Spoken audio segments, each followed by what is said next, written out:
Hi everyone, I'm Tom. Normally I am making playthroughs and things, but every once in a while when the stars align, I make a top 10 and I fancy doing one for horror games because it's that kind of year, isn't it? And there's quite a lot that I'm really into. And you've probably guessed that it's horror from me being trapped in this space-based purgatory. If you don't think it looks that scary, try being trapped in here. There are some more games, of course, that I would like to have played beforehand. Some of them, like, pretty impossible to get in the case of Camp Grizzly. There'll be one of these around me. Some that just missed out because, hey, I narrowed it down to 10. Although a kind of subset of this list, as you'll start to see and maybe be fed up about, I don't know, is a subset of the list is ranking a particular kind of series. Although they're quite different if you play them and like them, of course. And yeah, there's certain games that don't really fit into our tastes, my tastes, as a gamer, really. We're not really into one versus many so much, particularly like semi-co-op, anything with traitors and that kind of thing. They are mostly co-ops in this list. I think there's only one that's competitive. A couple can be played competitive if you fancy that, but I don't. If you saw some of the things we were up against, you'd know we need to stick together. Right, let's get on with it. Number 10 is Dead Men Tell No Tales. A shipwreck is on fire and on the verge of exploding. We are pirates that want to loot the treasure from that ship before it doesn't exist anymore. Unfortunately, it is filled with skeletons and zombie pirates that are going to get in our way, really. There are dice all over the rooms representing how on fire everything is. That's going to tick up as the game goes on. Certain rooms are going to explode and chain react into other rooms. So that's the kind of... There's a couple of spreading things that, like, it's a bit of a pandemic system that you've got, like, action points that you can share out a little bit between the players in this, which is a nice touch as well. But yeah, you're spending the action points to move around, fight these deck hands that are these little wooden skulls with eye patches on. This really nice components in this. They are one of the spreading things that are a problem and getting in your way, and the fire on the dice that are constantly ticking up and on the verge of exploding. They're your kind of things that are spreading around and going to end the game if you don't keep on top of them. The main thing is you want to get the treasure by fighting quite difficult pirates. You can spend actions boosting your battle value up to give you a better chance to add to your dice when you try and roll them for combat as well. Since I did a playthrough, which is quite a while ago now, it's on the screen hopefully, or we can have it bigger now, I'm in the way still. Since I did the playthrough, there's also an expansion, and there's a minis expansion as well that's like you can turn all the little wooden pirate meeples into minis now. I do have the Kraken. I'd like to do another playthrough, update it at some point, but yeah, it's a fantastic co-op game from Kane Klenko as well, who, whilst they might not be horror, although depending on how you think of it, has designed amazing games like Fuse and Flatline, both kind of variations of the same idea of bombs going off, we are up against it, and we need to rapidly assign these dice. That's not an entry, I know, but I just want to talk about Fuse whenever I can. Number 9 is My Father's Work, and the only kind of purely competitive game that is on this list. This is designed by TC Petty, and it takes that kind of old classical, not horror from literature really, and brings that to life in scenarios. And it's an app-based game, whether that works for you or not. The app works brilliantly, in my opinion, in kind of managing these branching storylines. There's 3 main scenarios that you can play through as it exists now anyway. Maybe there'll be more in the future. But in each of those scenarios, players throughout their actions will either be asked to make choices, or the things that they do will affect the rest of the scenario as it goes on.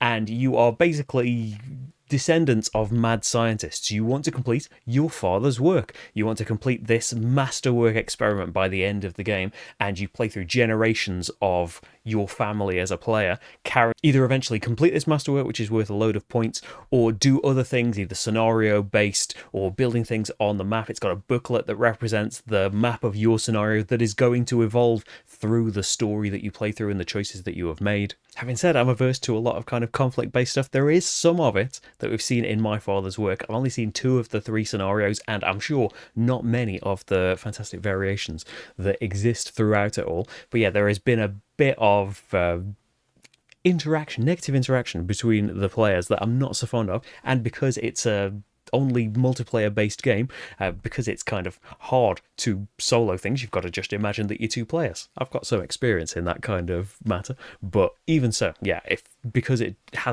wouldn't work solo. I understand why it hasn't got one, although you could hopefully make some kind of solo specific scenario for it one day, maybe. It's beautifully written, beautifully inventive, and really evocative of the kind of horror that it is trying to recreate. It's fantastic. Number 8 is our first visit to the Arkham Files series, the first of many visits. As I said, this list is kind of a subset you could make of this list, is me ranking my favourites of those, because I'm pretty into it. But I'll say there's a couple that aren't on here, maybe they'll appear on the screen, that I have since rebought as part of the renaissance that it's had with me in the last year and a half since I bought Eldritch Horror for the first time. Spoilers, that's on here somewhere.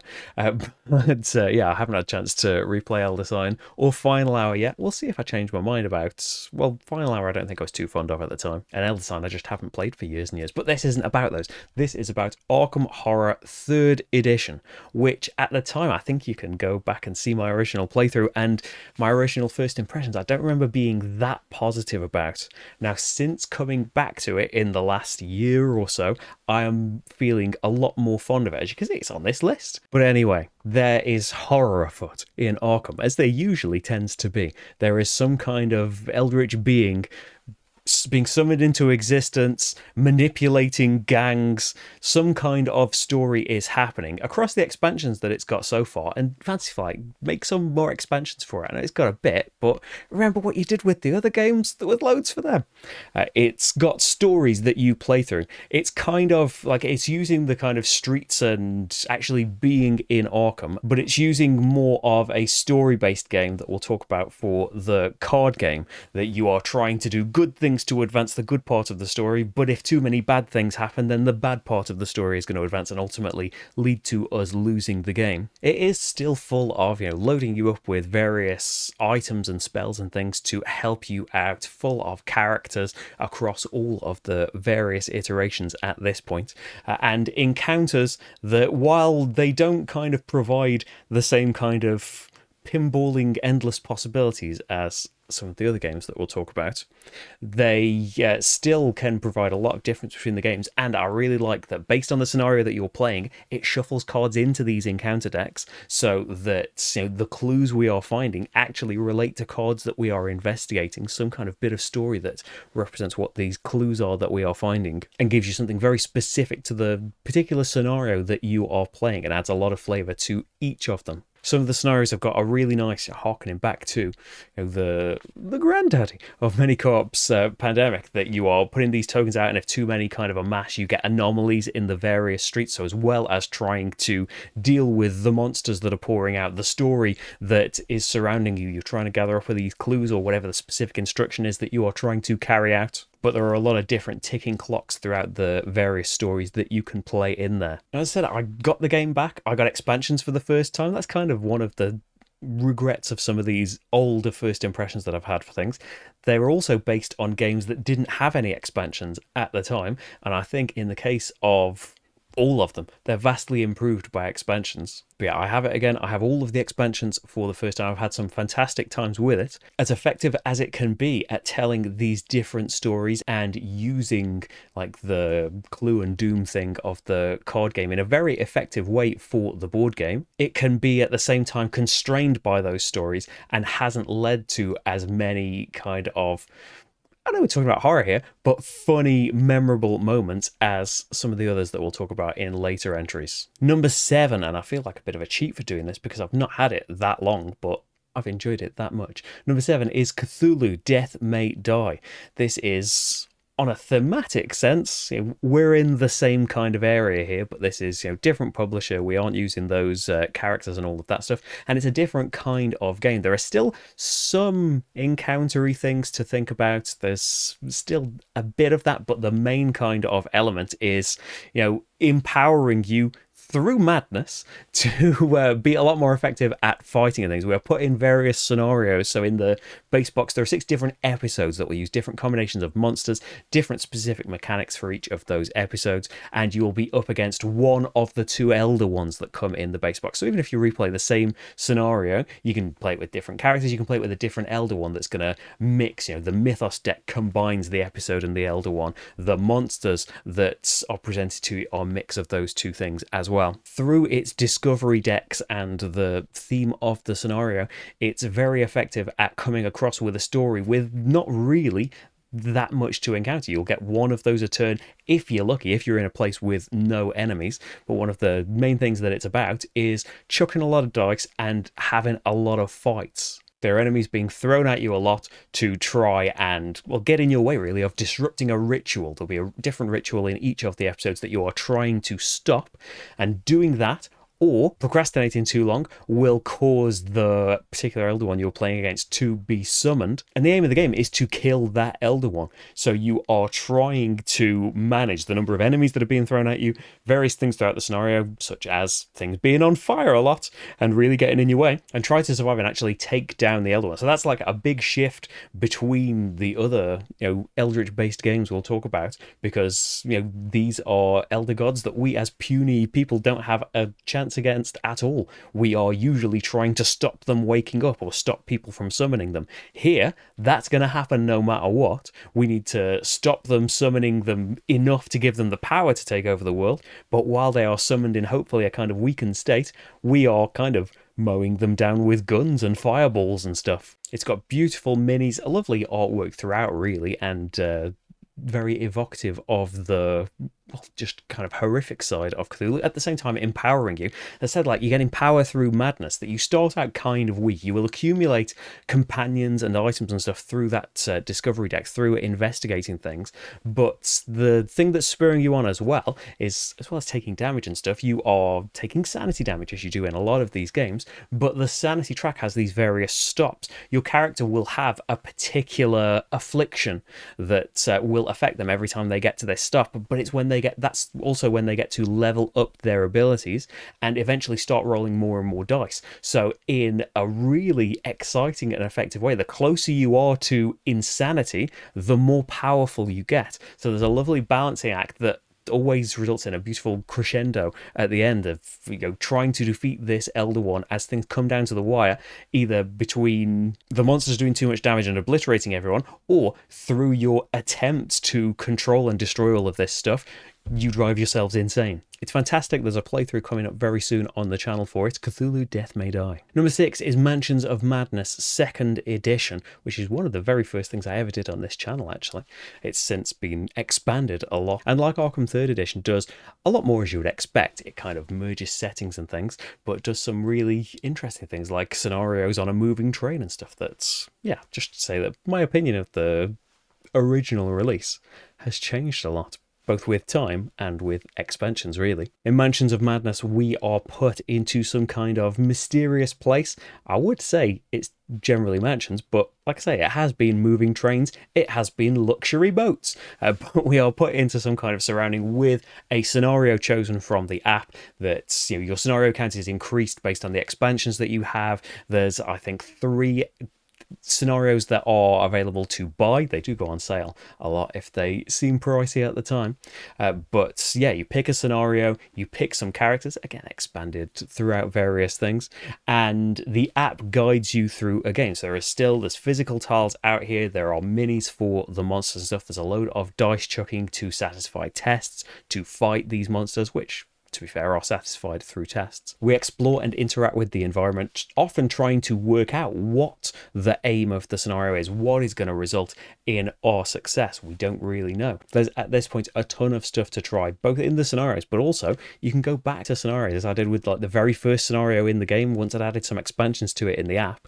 suddenly some similar things were happening, but as I say, it was on a boat now rather than the original mansion that you see on the front cover kind of place that it was in originally, and a load of the story beats were different because of that, although it was still referring to an attic in the boat, but we'll let it off that. It's one that with fewer characters can seem frustrating because a lot of the kind of stuff in the game is to do with moving around, and the fewer of you there are, the more limited you are in doing that, especially in some immense maps that a couple of the scenarios have, but you can always just kind of double up on characters, which we do sometimes. It is much more like we are still playing a game and still involved in it, but a lot of it is much more like being told a story, and it is very, very effective at doing that, with a little asterisk at the end as well, that in my pursuit of having more things for the second edition, I do have the first edition at this point. We've talked about it for a while now, but at some point, Rach is going to learn how to be the keeper. The first edition was a one versus many game. In the second edition, the app is taking the role of that, the game master, the keeper. So it doesn't exist in the second edition, but the first edition, we have stuff for it. We've never played it yet, but yeah, maybe you'll hear back at some point if we ever give that a go and see how that is. Number 5 is A Touch of Evil from Flying Frog Productions. In this game, we are put against some kind of monster that is terrorizing Shadowbrook. It can be, more a classic monster like a vampire. It can be something like Krampus with certain kind of, they're not fan-made things, certain official downloadable scenarios that you can get in it. A villain is terrorizing the sleepy town of Shadowbrook, set in the past times, and we are various colourful characters that have either residents of the town or have come to the town specifically to try and hunt down this thing. We are going to be doing a lot of dice chucking. We're going to be moving around, having encounters from various locations on the board, all in an attempt to earn investigation, which is a bit of a nebulous currency in the game that will let us recruit allies, buy new items, and ultimately buy cards that will give us the location of the bad guy's lair, and we can eventually go to this lair and try and have a big showdown with the monster to try and ultimately defeat it. This is one of the ones where I was saying that it's cooperative how I've ever played it, but it does have rules for competitive as well. I think Fortune and Glory does that as well. That could be you can play co-op if you like. Well, I do like a lot better that way. But there's also a really good thing that I like where the town has elders that can be recruited to, sometimes they just go along with you and help you in your day-to-day turns, but they will come along with you to the final fight. But these elders have secrets underneath them, and sometimes throughout the game more secrets keep getting piled under there as we find out things about them, and you can spend your investigation to reveal these secrets. Sometimes they are, well, they're significant things, perhaps, that maybe one of them has a gambling problem, one of them has a dark past that isn't affecting us now, but it's something to think about, isn't it, when this is all over? But sometimes the mystery is they're a coward and they're not actually going to help you in the final fight unless things get really, really dire, like we're about to lose the game. But sometimes that secret is that they're working for the bad guy, and so if you took them into the fight before revealing their secret, they suddenly reveal that this is the time where you must reveal their secrets, and suddenly they get to hit you and the enemy gets more powerful and stuff. It's a really nice mechanical thing as well, but also from a storytelling perspective, it's nice having these revelations of they're working for them all along. The rarer card that means that they are actually the villain themselves. So sometimes you can get the elder that's really effective and will help you against fighting against vampires. You took them into the fight with you and it turns out they were the vampire all along. It's really, really good. I've done a playthrough for that quite recently, actually, as well. There are expansions that are big box based that will add more boards, more locations that you can go to, more bad guys and stuff. There's hero packs, just adding more heroes, and I think one big bad guy in each of them. There's card packs that you can get directly from the publisher that will just add to the number of encounters and things that you can have. But yeah, just as it exists, there's a ton in that base game, and it does an amazing job of having kind of funny stories in a kind of horrifically funny stories, but it's just got a beautiful tone and feel, and I think I said when I did Fortune and Glory a while ago, I really like the kind of B-movie, the real photography that they use for the bad guy, for a lot of the card, I think all of the card art actually, all of the heroes that you're playing as, it's real people in photographs in costume and things like that. I know gets put off a load of people in these games, but I think that enhances it, if anything. The fun that I've ended up having eventually getting hold of things like A Touch of Evil and Fortune and Glory. I really want to go back to Last Night on Earth. We played it years and years and years and years ago as a team-based game and really didn't enjoy it. But I don't know if there's a full co-op version for it. You can let me know in the comments if you're familiar with this, but you can definitely play it solo in some way. I'd like to give that a go next, I think. But yeah, Touch of Evil is fantastic. Number 4 is Arkham Horror, the card game. This is, it's another one from the Arkham series. Yes, stay tuned for a bit more from it as well. This is kind of the pinnacle of being told a story that is still a story with flow to it. There will still be kind of moments that emerge from the gameplay that we are having, that are, you know, moments for us as players to remember, maybe as specific, not as specific things that the characters went through, but in terms of telling you a story that will be a bit different based on your successes and failures, certain choices that you made throughout those stories. It's kind of system that I mentioned for Arkham Horror 3rd edition, its system of having two different, you know, the cards, one good, one bad, that's being progressed through the clues that we're finding, or specific scenario things, and usually the doom that is gathering across the board, either from round to round, or enemies that are putting more out, or actually characters that can be putting doom out to try and help themselves. I know that as a deck building game itself, it's a living card game, so like whatever box you buy will have the same cards in it. It's not like you have to buy packs or anything like that. The deck building element is a huge draw for some people. I am not bothered about that at all. Like the fact that it exists is fantastic, and there's resources like Arkham DB and the fantastic creators on there that come up with these ideas that make things work that you haven't thought of, that really apply kind of thematic decks to the various investigators, of which at this point, the same as stories and expansions, there's a ton for the card game, probably more than anything at this point in terms of the Arkham series. Maybe not one of them, but yeah, it's the fact that I can go on and pick up these decks. I appreciate that they exist massively, because they're probably making the game a lot more enjoyable as well. Like, just going through one of the things that I remember, there was a big chunk of time where I think first getting it, really enjoyed it, going on to play it more, really didn't enjoy it. That could have been, well, a lot of it was down to my mindset and not feeling like it, but also I think the characters and maybe decks that I was choosing weren't the best, didn't really lend themselves to effective things. I don't think that you need to be like ultra powerful and constantly winning something to feel good in it, but at least that you're kind of semi-effective at doing something. You'll need XP to do that usually, and it'll progress along the campaign. That's another thing as well, that all of the other things are one-offs. We might have big stories in Mansions of Madness or long sessions of some of the other games, but the card game is the only one that, you know, progresses throughout these things. There are fan-made campaigns for the other games that I know, but built in as it is bought,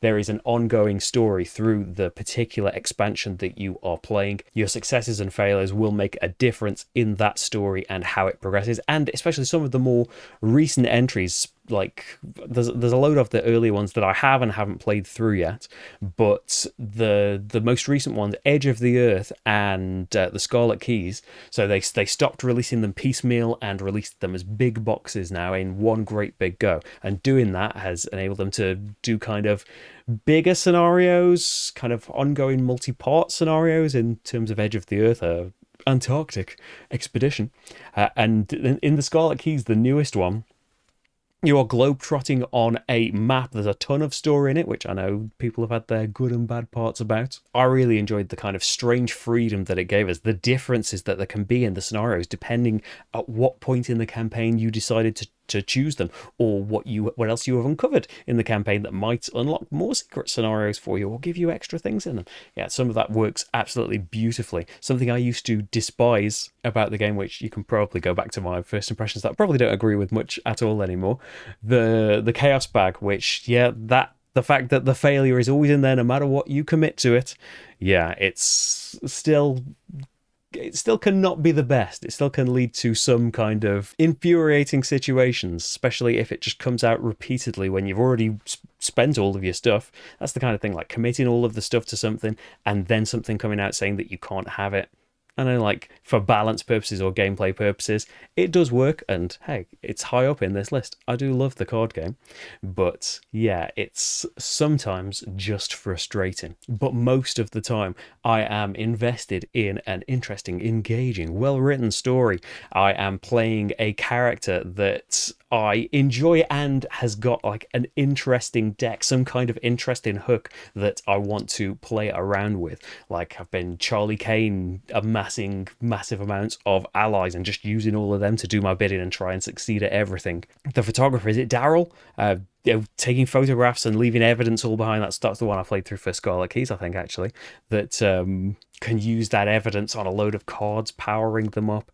Patrice getting to cycle through her deck, really. There's just so many brilliant characters in it, and throughout the various iterations of Arkham that I've been playing and really enjoying, you do start to get really fond of a load of these characters. It's the kind of thing that, the characters in Cthulhu Death May Die, I really enjoy. I'm drawn to some of them and I've really enjoyed playing them, but there is something to be said for, like, hey, I like that I can come to this other Arkham Files game. I can use me minis that I've got from the other game. I remember something funny that happened to that character in this particular game that we played him as, and now suddenly they're transported to this weird situation. But yeah, probably from like an intricate design perspective, from the massive amount of possibilities and variations that you could have building a deck, not to mention how that deck will actually play out when you're faced with the not just the chaos bag, but also the actual scenario, the mythos cards making you tear apart that beautiful tableau that you're trying to build up. There's just so much in this that works beautifully well, and yeah, I love the card game. Number 3, and these numberings, it's getting close. I think on another day this will be number 2, but we'll say for now it's number 3. At this point, at any of the 10 really. I love these games, but this is Shadows of Brimstone, a game that originally I left off for this because I was thinking, well, that's not really horror, but when you kind of, because it's put in the category of horror, it says all over the description that it's against kind of unspeakable horror, otherworldly horrors. It's got Cthulhu-esque things in it, if you want to look at it from top 10 Cthulhu games at this point, isn't it? But yeah, it is definitely, depending on the base game that you have, it is something mixed with a load of horror elements. It's either Old West mixed with these crazy things, making a Weird West kind of thing. It can be a feudal Japan setting, and with the latest releases, it can be the Vikings, or if you want, the conquistadors, that are up against these various horrific things. One of the big points about it is that whatever you get for this game can kind of be plugged into everything else, and it can just become an endlessly growing monstrosity that takes over your living room and board game collection. Get in that way. But yeah, Shadows of Brimstone, you take on a party of these heroes, either from one of the settings of your preference, or mix them up if you want. You can do all of that as well. The one that I've played, well, the only one that I've played a load of at the moment is the Old West version. So you will take on a set of, not particularly cowboys, there's loads of different people that you can be. You start out weak, you have a dungeon crawl with them based on some kind of mission where you are put against all sorts of various horrors from your collection, trying to achieve a goal in the scenario. Sometimes, well, often it's getting a certain number of clues, which will get progressing through that dungeon. Whoops, knocking a load of things over. Rolling an absolute ton of dice. Didn't really mention A Touch of Evil, did I? Blind Frog Productions love their, well, dice rolling in general, but rolling to move, all sorts of stuff like that. You roll so many dice in this game, and I don't say that as a bad thing. It is incredibly satisfying, just rolling bucketfuls of dice constantly. It does get to a point where I'm not really as averse, well, not very averse at all anymore, as I used to be about kind of dice and randomness and things, and railing against that kind of stuff. But I think even if you were, there is a point where there is just so much of it that the randomness must even out at a certain point, right? You're moving around, you're having encounters in the various setting that you're in. So in the Old West, it might be the mines. You can be taken on these other worlds through portals to, say, frozen cities, to swamps, to like forbidden fortresses of Japan, inside a beast in the Caverns of Cinder, which is kind of a hellscape, a derelict ship, which is a futuristic spaceship that has been floating dead through space for hundreds of years, all kind of powered and linked by this thematic mystical dark stone, which powers all of the strange abilities, which kind of drives a lot of the bigger enemies of the game, the certain factions as well in their pursuit of this Darkstone, certain factions that have had their world destroyed by this Darkstone and just pledged to destroy it and anyone that's around it. Something that you'll see in all of these of the top 3 now, there is an emergent story being told through the completely random and often ridiculous things that are happening to your characters throughout this, that is often, like in Shadows of Brimstone, surprising at how well it links together things. And yeah, you are literally just rolling dice on charts or drawing cards to see who you're fighting against. But there are so many times in this game where it's constantly, oh, that thing's just happened in the story, and suddenly we've drawn these people. Oh, it told us, like, oh, this could be a Scafford gang hideout, and out of this huge deck of enemies, we happened to draw them, and they were hanging out in this mine all along. Oh, wait, we're on this kidnapping mission. Oh, and suddenly we're against these people, or we've seen this suspicious card come up. It tells this kind of, I don't want to say coherent story, because coherent can be the last thing that it's got going for it, but at the same time, sometimes it is. There's plenty of earning money, earning XP. You know, the main chunk of the game is this dungeon crawl through the various settings that you are going through. And often, like, say loads of it is kind of emergent and random through these things that you are drawing. All of the enemies in the game and all of the settings and things that you can buy, and the ones that are included in the base sets as well, they have not a ton, but a few paragraphs of setting, of basis, of reasons for being, and they are incredibly well-written things. If you like, I've done a few episodes of a playthrough of Shadows of Brimstone, and I try and include them when certain enemies come up. The things for, say, just like the frozen city of Targa, but the descriptions of things like the Flesh Stalker, of some of the really interesting things. I haven't got to them in the playthrough yet, but it's the Shikari nomads, who are the people that have had their planet destroyed by Darkstone in some way that I can't quite remember, and they have pledged to scour not just the universe but all universes to try and eradicate it. And unfortunately, you find yourself in a mine full of it, so they don't trust you. But outside of the dungeon delve part, you come out between scenarios and you go to, speaking in Old West terms, you go to a frontier town in between these journeys. This is built in the game, although you can buy an expansion that's, well, it expands it massively in terms of extra events, extra things to roll for. You'll have events on the way to this town. You'll have places that you can go in there. You can go to the saloon. You can go to the sheriff's office and get bounties for your next adventure. All still through, like, there's choice and stuff in what you want to buy, but rolling on tables when you want to go to this particular place. Oh, you've picked up a really debilitating injury when you nearly died in the last scenario. Well, why don't you go to the doctor's office and try and have that cured? Well, you roll on a table to see if that happens, and things might really go bad. Your characters can die permanently in this. Well, maybe not completely permanently, because your characters can also go and try and resurrect other characters. Your favourite character might die, and you might have to go and start a new character to earn money to resurrect your thing. But all through this stuff, as I say, it is making this incredibly, like, mesmerizing story. In between the constant rattling of dice, there is something immensely satisfying happening. And I'll say that, like, there's so much stuff to this game now. It can be, overwhelming trying to organize any of it, trying to wrangle all of the various keywords and things. There are cards that come to remind you of things. There's some helpful things online to try and help you keep all of this in your head. It can get as big as you want it, really. There is so much available that you can kind of tailor any of these bits to an experience you really want, at the expense of it very easily becoming a money, time, and space consuming beast. But even despite that, I love it. Shadows of Brimstone. Number 2 is Eldritch Horror. Rather than being constrained to the streets of Arkham anymore, we are across the whole world. An Ancient One is being awakened, and it's gonna spell doom for all of us. So before it wakes up, we want to try and solve mysteries. There are going to be different things themed to the particular Ancient One that we are fighting against. Well, hopefully not fighting against. Hopefully we're going to have done with all of this stuff before it wakes up. But to satisfy these mysteries, we are going to have to go out on encounters throughout the game, having completely random things that happen in the various cities or locations of the world. The locations do have a little thing that this encounter might include this. It might let you improve this skill. This thing might happen. Sometimes it just won't.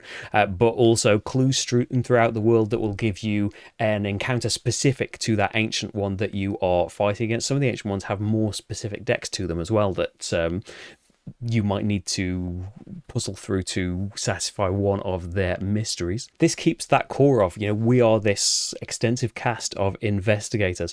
We are trying to stop an Ancient One by having a lot of card-based encounters and things, but it is not just for the setting being a big world map. It is a lot more globe-trotting. It is a lot more kind of empowering. You are still against, the forces of randomness and the forces of unspeakable evil that you can sometimes have little to no chance against. But throughout those encounters, those improvements, the massive array of items you can buy from a shop or unique ones that you can get handed throughout these tests that you will go through, you will end up building up quite a unique character, even based on they've got their differences to start with, special abilities and things that they have. There's a thing that I keep coming back to, especially over this last kind of rediscovery, I would say, because I always liked a few of these games. We will talk about one in a minute. And the thing that I kind of like the most is I'm very much into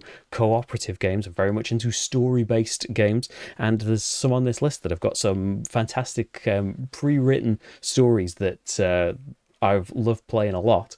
But the thing that most appeals to me that we see in a lot of these things, and I would like a lot more of them to exist, is this kind of, I keep saying the word, emergent gameplay, this storytelling that happens through these random things that we encounter. And yeah, as I keep saying, like, it's supposed to be a horrific list, but so many interesting things kind of develop through our characters. Like, you are playing to your character's strengths and the things that they have happened to find, and the thing that's best at the time to satisfy these mysteries from a mechanical point of view. But so often that results in a really interesting story being told that, because it's well designed, often fits the characteristics of the particular investigator that you're playing. Like, say, Charlie Kane, whose powers is about just being really good at getting things from the shop, and he can hand them out to anywhere in the world. So I think it's in actually one of the film playthroughs that I played him, that he basically just doesn't move throughout the game, just keeps doing these tests. Sometimes he's forced to do other things because of things cropping up right next to him or encounters that he's been on, but more often than not, he is just rolling for things in this shop and just dispersing them throughout the world, kind of winning the game single-handedly, even though it's everyone else that's doing the stuff for him because he has tooled them up with all of the things. Even though you're all leaving it up to dice, and with Eldritch actually, it's probably one of the empowering things that they give you, especially through expansions, is more and more ways to mitigate these dice. You can still spend clues to re-roll the dice, which is, sometimes a high cost. You often desperately want these clues to accomplish some mystery or another, but you can also spend actions to get like focus, which is a free reroll. You can get resources that will help you build up more healing rather than just doing it once per action, because you've got to do different actions on your turn as well. It can be quite limiting to being able to get things back. There are some really, really useful things that are included in those expansions, but I'll say that, like, keep going on about expansions and how much better things get with expansions, and yeah, all of the expansions for Eldritch work together seamlessly, and just at the very least they add all of their own specific flavor or a new sideboard and all of this and more ancient ones.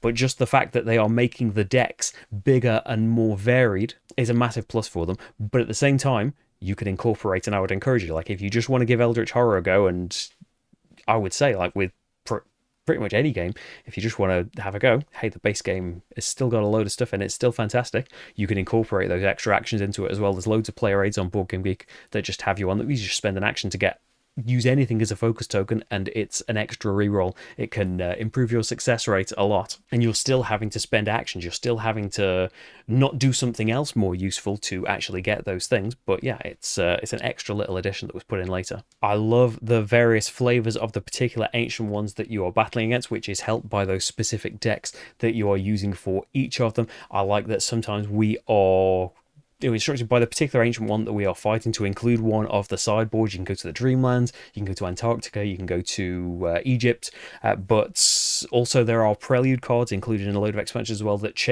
sometimes fundamentally change some of the rules of the game, force these extra things on, as well as the main thing that you are doing. There's just so much variation in this. Like, it's a completed game. Like, Mansions is done, it's not getting any more expansions. Eldritch is completely done. Arkham, I don't know if they ever said with any of these games that this is it. Maybe they did. But yeah, the Arkham 3rd edition, maybe it's getting more. We can always hope, can't we? Arkham LCG is getting another one. That's coming in January. I think that looks really good. Is it Hemlock Grove or something? Really excited for that. I was supposed to be talking about Eldritch Horror. I think I did for a fair bit. I love it. I love it. I love it. You can see my multiple what have I done? 4 playthrough series of this at this point in like a year and a half, which doesn't really sound like much, but I've played it a lot more than that. And most games, I don't even get to go back to once. I have to restrain myself from recording more of them in Eldritch's case a lot of the time. Hey, we'll do another one at some point. But yeah, Eldritch Horror. It's only number 2 though. And yes, we're not diving into a massively different area for number 1. We are not even going for kind of a refinement. It's what some of these other entries are supposed to be refining or differing in a way. Number 1 is by far the oldest game on this list. It's from 2005, I believe. It's Arkham Horror, the second edition. The original. Well, not the original, the first edition is the original, of course. But I haven't played that because it's too expensive. Maybe one day. And you could argue like the RPG, but I haven't played that either because I don't know how. But we're in board game zone here, so Arkham Horror 2nd Edition it is. And you can see kind of the director's cut, the full uncut version of me going on about this in the review video that I did for it, which I don't tend to do with a lot of things. But yeah, this is before I was into board games in this current cycle, which has been a long time now. It's probably been like 10 years or so. But way before that, I went to a board game shop for something else and saw in the Fantasy Flight catalogue this game, Arkham Horror, that was bragging about how horrible it was going to be to you, about how you had no chance of winning it. And you know, for some reason that really, really appealed to me. And I got that base game. We played it tons. For some reason that never spurred me on to think, do other board games exist? We just had that one. But luckily it was at a time when games used to come with a ridiculous amount of things. Here we are zooming right back in to Arkham Horror. We are against, some kind of ancient one is being summoned or some kind of story is happening with it, and we want to stop that. This time by sealing enough gates and having a load of elder signs between us, which is unlikely, or sealing all of the gates that are on the board, which is difficult because often a new one is opening every single round. It's built on the same core thing of moving to locations, drawing cards, and having encounters there that often will need you to roll dice, having combat with various eldritch creatures that appear in all of these other games in the various Arkham Files series, and rolling a fair few dice. Not Shadows of Brimstone levels, but not much as Shadows of Brimstone levels of dice. Like I said for a lot of Eldritch Horror stuff, you are building up a unique, often funny, often very strange story that is happening to your bunch of investigators. But the difference with Arkham Horror 2nd Edition, as I said about Eldritch, makes it globe-trotting, it empowers you a lot, it gives you all of this power. Arkham Horror 2nd Edition does not really care about you at all. You are incidental. Your enjoyment of this game is completely incidental, and that can be a massive downside as well, that you can just have games that perhaps just go on forever, or perhaps you don't have very much agency in where you go. You can be flung from gate to gate and not really have much option on your turn. You don't have these various actions that you can choose on going somewhere, or you can choose on, okay, I'll bank up some rerolls, or I'll do this thing, I'll get a ticket so I can move more next time. There's none of that. You will move some spaces based on your speed skill, and it's got a really interesting system of skills. Your character's got a great big character sheet with skills that are tied to each other, skills that are paired up, and at the start of your turn you can move some of these sliders around, so you can improve your speed if you really need to go far along the map this turn, but it's going to decrease your sneak stat. So often if you're going to run a long way later on in the game where there's monsters everywhere, not being able to sneak through any of them is really going to hamper your movement anyway. There's a really delicate balancing act between these skills. Sometimes it's not a very informed decision because you've got no idea what the encounter is going to ask of you. You have kind of, in a similar way to Eldritch, the locations will have symbols underneath them that maybe you'll find this thing here, but you've got no idea what you're going to need to pass that thing, and you often will never encounter that particular thing at all. So much of my play of this, way back when and more recently, has just been with the base game, which, as I say, includes a ridiculous number of investigators, of ancient ones, of encounter cards, just all by itself.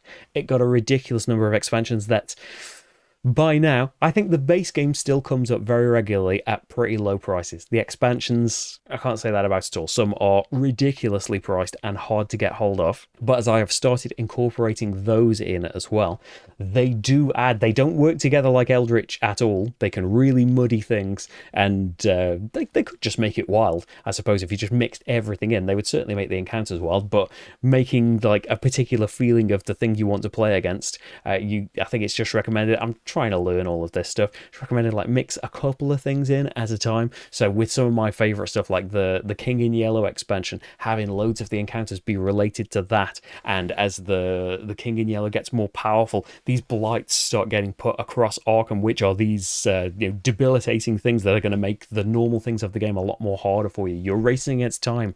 As gates open, doom get put on the Ancient One, and eventually they're going to wake up and you're going to have a fight against them, which generally, I don't know, I used to say like, you're gonna lose it. There's been times when I've won that fight and it's been kind of, oh well, I think we should have just lost the game when the Ancient One woke up because that was too easy. But often it's just a hopeless fight, and that's kind of the best draw of it. From a kind of, again, from an agency perspective, from trying to feel powerful or feel useful, yeah, Arkham can often squash that. And it's kind of, this can be true of like something like Shadows of Brimstone as well, that like playtime is a big question mark, could be quite short, could be really, really long, far longer than you intended or have time for. Same as the difficulty level of the particular combination that you have chosen, the particular cards that you've drawn, even in all the Mythos cards that you've got. Maybe things just conspired and you're just going to have a worse time in this. I suppose it's how like you feel about this thing being told, not so much around you, your characters are involved, you are involved in this. But yeah, Arkham Horror 2nd Edition, more than any of the other games, and probably through intent as well, this has that feeling of hopelessness, of completely ordinary people with not much going for them. You know, they've got special abilities still. They will accrue a load of spells and items, and sometimes that will result in them getting quite powerful. More often than not, though, and especially early on in the game, you are just normal people that are against a god of some sorts, and so the kind of impossible odds, encroaching doom, overwhelming amount of monsters and things, you know, as the monsters kind of flood the streets, the various shops of the city start closing up shop, the various allies that you might have to recruit start fleeing town. It is the clunkiest, the most unwieldy of the series, you know, things that were built afterwards. So like Eldritch Horror is a absolute streamlining of the basic thing. Arkham Horror 3rd Edition is kind of like a combination of it and the card game. And one of the things that used to put me off was like, oh, I don't want to play Eldritch Horror. People just keep saying that it's this streamlining of Arkham Horror. It doesn't need streamlining. And I'm sure if I went back and watched my original first impressions of the 3rd edition, I would moan about how I don't like this as much as the 2nd edition, which is still true. Although I do like the 3rd edition a lot more than I used to now. I still have them all. I still enjoy it. I love them all. And yeah, on the kind of opposite end where newness is a glowing thing for Cthulhu Death May Die, and to a lesser extent A Touch of Evil, oldness is a factor in the ranking of Arkham Horror 2nd Edition as well. As newness worked for those games, oldness has worked for this game. I've got a massive amount of nostalgia for this, but yeah, it's every time that it comes out, it can depend on so many factors that you have absolutely no control over, but every time that I have played it, it's told a fantastic story of these ordinary people fighting against something they probably have no chance of defeating, but are gonna try anyway, because otherwise the world's over. It was my birthday last week. Thank you for the happy birthdays that I'm sure you'll just say them to me in real life right now. Thank you. And the game that I wanted to play, both like forcing other people to play, and then the next day when I'd already played it, oh, what do you want to play later today? I set up and played Arkham Horror 2nd Edition twice last weekend, which, hey, if you've got it and you know how much time it takes to set up when you want to mess about with including various expansions, it's a commitment. And yeah, I am totally behind my decision to do that. Had a massive amount of fun and kind of want to get it out again now. Unfortunately for me, I've spent too much time rambling on. Do a quick top 10, I thought. Just say the names of the games and a couple of things about them. I'm a rambler. I like it. But yeah, there we go. There is 10 horror games that I am well up for playing, and some more that I would like to play in the future. I have a couple of those on the want to list that just haven't managed to get around to. Some of them, like Dawn of the Zeds, seems to be hard to get hold of. Camp Grizzly, I mean, there's some on eBay in America for like 500 quid. I think you can get a copy with expansions for about 2.5 grand. It's not going to happen, is it? But yeah, we can always dream, and luckily for me, there are so many games. Even if you're just restricted to these 10 out of all of those possibilities, I'd be pretty happy with that, really. But I'm sure there are loads that I haven't experienced, I've forgotten, maybe I have played and I really didn't like. Let me know what your favourite horror games would be. What have I got wrong on this? What do you hate about the games that I like? Well, I'm not so bothered about that. You can tell me. I just want to hear about things that you like, really. Thank you so much for watching this. I've got loads more stuff on this channel. There's top 10s and stuff. Mainly it's playthroughs, though. There's playthroughs of a lot of these games. In fact, in a week or so, when Cthulhu Death May Die goes up, well, you'll see it early on Patreon. Hey, you can support the channel on Patreon and Ko-fi. There's links in the description. Yeah, when Cthulhu Death May Die comes out, which is being edited at the moment, then there'll be playthroughs of all of these 10. I don't think that's happened in a top 10 before, apart from maybe a top 10 of the year. But hey, it's significant for me. Thank you for watching, everyone. I hope you enjoyed this. Maybe I'll do these a bit more often. I know that for a while, I didn't fancy doing them as much, but yeah, there was something about doing a horror one, and maybe just to drone on about Arkham games and Flying From production games a little bit. But hey, there was some other publishers included too. There's a couple of Renegade ones, actually. Both from Renegade. Anyway, thank you very much for watching. I will see you for the next game. Happy Halloween, and have a great gaming time if you're playing some. Bye, everyone.